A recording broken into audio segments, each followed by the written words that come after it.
Ladies and gents, you're very welcome to Atlas Tyres in Drumcondra here today. We have Bernard Flynn in one corner supporting Meath in a tyre challenge against the big Keith Barr from Dublin.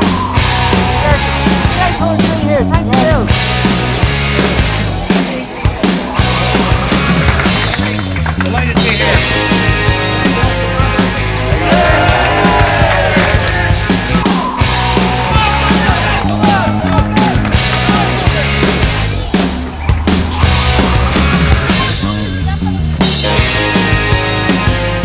There were great games in '91, but Dublin and Meath are going back since 1986, 85. You know, players like Bernard Flynn and Con O'Rourke. You know, they were fantastic players. We used to enjoy, you know, meeting them up in all those great games over the years. We didn't hold back. We got stuck into one another. But having said that, there was a great bit of respect between the two squads.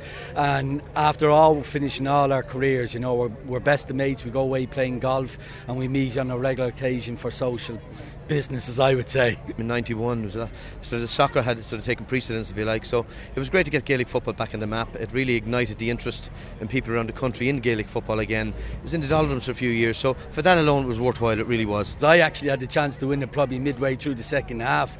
I think we were winning by 3 or 4 points at a time, and we got a penalty which I missed.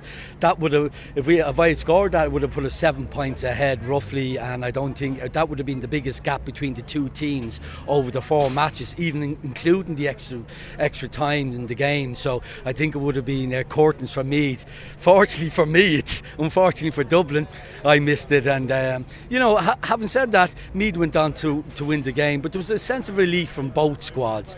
I mean, we started, people forget it was the first round of the championship, and Dublin and Meath were still playing one another in July. You're usually gone the first week in June.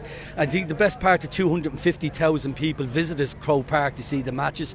It was the first ever championship match, I believe, in the GA to be played on a Saturday. Sometimes you get fed up talking about it. I think it's time to move on. I really do. The bottom line is, my memory really of '91 is great, the 4 games in a row, but we lost in Ireland. We probably should have won, and that's my memory. Both set of players are carrying on the baton of the famous Dublin and Meath games over the last 10 or 15 years.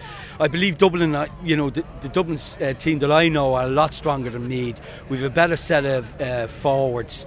You know, Pat Gilroy will have difficulty on what midfield partnership he's going to pick, and also what tactics and selection he's going to have in his defence. Meath won't mind that. Meath always like being the underdogs. Anybody that does play Dublin anyway are going to be underdogs. It's going to be 82,500 people there. This is a local derby. Form goes out the door. League campaigns go out the door. Dublin are 4 times, they're going for their 5th Leinster title on the trot. Won't bother Meath. They will come to Croke Park buzzing with confidence. It's going to be a physical game, and I think it's going to go down to the wire. We've it all to do, there's no question or doubt about that. I think Dublin are stronger, more battle hardened. All our injuries have cleared up. If our defence can play well and can break parity at midfield, we could have a chance. But I think, you know, we'll want to win. We'll want to be 5 or 6 points a better team to win by a point. So you'd never know. Meath can always put it up to Dublin, no matter what, and vice versa. So all the pressure's on Dublin. It's a big one for us. I think we must win it to turn around our season. But Dublin could do worse than come in the back door. But Dublin to win by 3 or 4 points.